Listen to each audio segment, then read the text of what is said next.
Okay, hello. I am making a video about character classes and races. I will be making a new character soon for the realm Deathwing, and I'm going to be starting off from scratch, making a new guild and everything. So if you want to, you can come there, and I'll put my character's name in the bottom thing, whatever. Anyway, humans are best for paladins or priests, because they're increased spirit, which is good. For their expertise, their increased expertise with swords and maces would be good for a paladin, and they're good for PvP because of their little ability they get for being a human. Dwarves would be good for hunters because of their increased critical chance with guns, and their bear pet, which is a tank pet. I have a level 62 hunter, but I don't really like hunters that much. Night elves they're pretty good for rogues because they're faster movement with stealth. They're good for when you die, so you always get your body faster, which is good. And they're more difficult to hit, that's really good too. But their ability to fade into the shadows would be like good for your dungeons and stuff. Cause like if you're doing a dungeon and you wipe and you're like, oh crap, and you're like the last one alive, you can use it and restart the battle, which is good. Gnomes, they have increased mana pool, and their engineering skill is increased, and their swords and their XPs with daggers and small swords. Uh, Honestly, I don't really like engineering. I wouldn't really use it. 'Cause I've never used it before.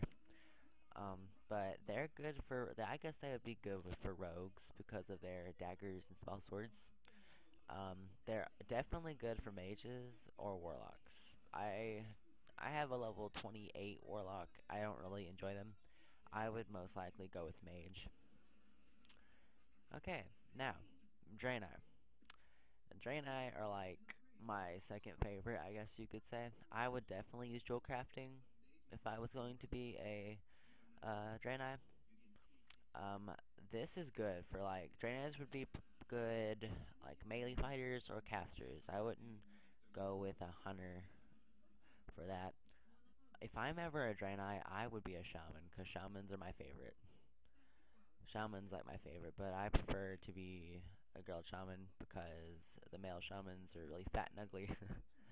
Organs, organs are pretty good. They'd be pretty good with rogues because they can periodically move quickly, which is good.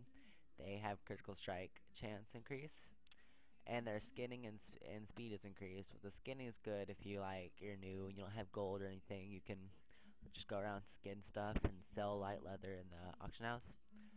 But yeah, rogues would be good for them.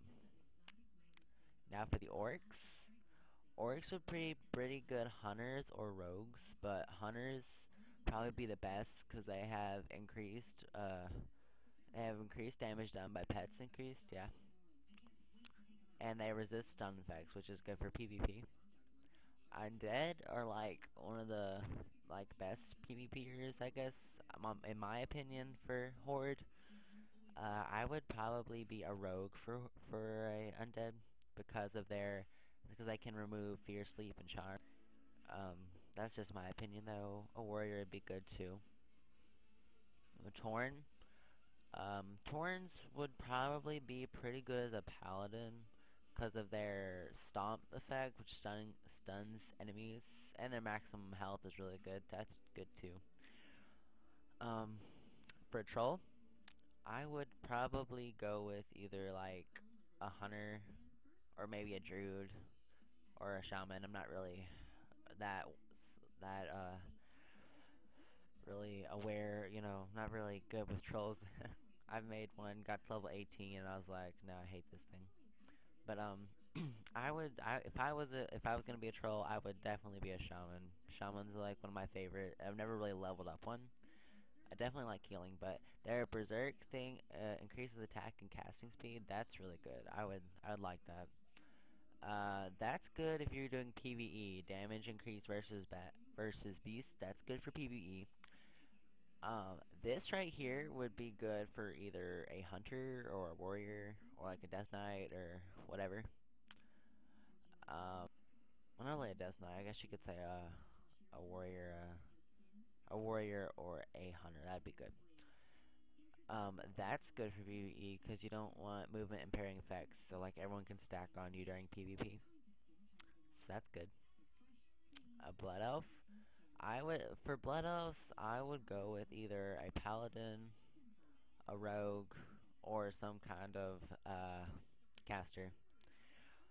Because first of all, their enchanting is increased, which is good for clothies, because tailoring is like their main skill. So, I mean, not main skill, main profession you want to get for a clothy. I would get tailoring and enchanting, because when you tailor stuff, you can disenchant the stuff you don't use, which will boost your enchanting, which is good. And they have increased enchanting, so that gives you like a head start. This is good for if you're running low on mana, you just use it and you like gain mana, which is really good. That also works for rogues. Rogues can use it too to boost up their energy. Um, so yeah, that would be good. If I was one, I would pick a mage. Definitely pick a mage. But either one of these are good. Goblins. Goblins are like my second favorite horde character. Um, these really don't have a good stuff except for their haste increase and their alchemy skill and potion healing increased. If I was gonna be one of these, I would be a caster such as a shaman, mage, warlock, or priest. That's what these would be probably good for. Um, so yeah, that's my video about classes and characters on Horde and Alliance. So make sure to subscribe. Thanks.